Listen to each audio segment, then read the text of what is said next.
माँ के ममता की कहानी। बात उन दिनों की है जब मैं 9-10 साल का था। मैं बहुत शरारती और शैतान लड़का था। मेरी माँ आज भी कहती है कि शायद भी कोई ऐसा दिन होता जिस दिन 2-3 जगहों से मेरी उलहना नहीं मिलती थी। एक दिन की बात है, मैं सुबह सुबह स्नान करने के लिए चापाकल जा रहा था और अपने आदतानुसार बाल्टी को हवा में धोनी के हेलीकॉप्टर शॉट की तरह घुमाते हुए जा रहा था। तभी बाल्टी का निचला हिस्सा मेरे पीछे आ रही मेरी माँ के मुंह पर जा लगा और माँ के होठों से खून का फव्वारा छूट पड़ा। माँ सीख कर वहीं बैठ गई और मैं पिटाई के डर से वहाँ से फरार हो गया। दिन भर मैं गांव के बगीचे में छिपकर अनजाने में हुई गलती के लिए पछताता रहा और शाम को अंधेरे होने पर मैं गांव में तो चला आया, लेकिन घर नहीं गया। रात में खाने के समय मुझे न पाकर घर वालों को मेरी चिंता हुई तो वो मुझे ढूंढने निकले, मगर मैं कहीं ना मिला और मिलता भी कैसे। मेरे सपने की जगह मेरी माँ के अतिरिक्त कोई नहीं जानता था। अचानक टॉर्च की रोशनी मेरे चेहरे पर पड़ी और मैं पिटाई की कल्पना से सहम गया। वो माँ थी जो टॉर्च लिए मुझे पलंग के नीचे से बाहर निकलने को बोल रही थी। पलंग के नीचे से बाहर आते हुए मैं सोच रहा था कि आज तो सट्टी का दूध याद आ जाएगा।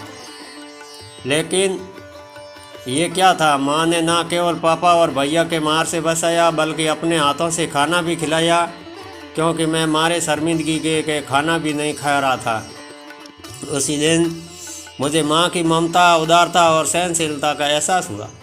ऐसी ममता और सहनशीलता केवल और केवल एक माँ में ही हो सकती है।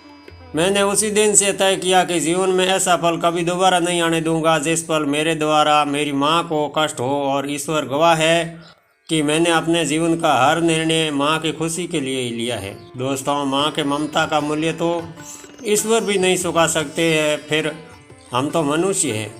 मुझे आज भी बचपन के वो दिन याद है जब मेरी माँ रात के खाने में गिनकर मिली हुई 5 रोटियों में से 2 रोटी मेरे सुबह के नाश्ते के लिए रख देती थी। आज जब मैं सोचता हूँ कि दिन भर मेहनत करने के बावजूद 3 रोटियों में माँ का पेट कैसे भरता होगा, तो बड़ी गिलानी होती है। माँ के इस उपकार का बदला शायद मैं 7 जन्मों में भी ना चुका पाऊँ।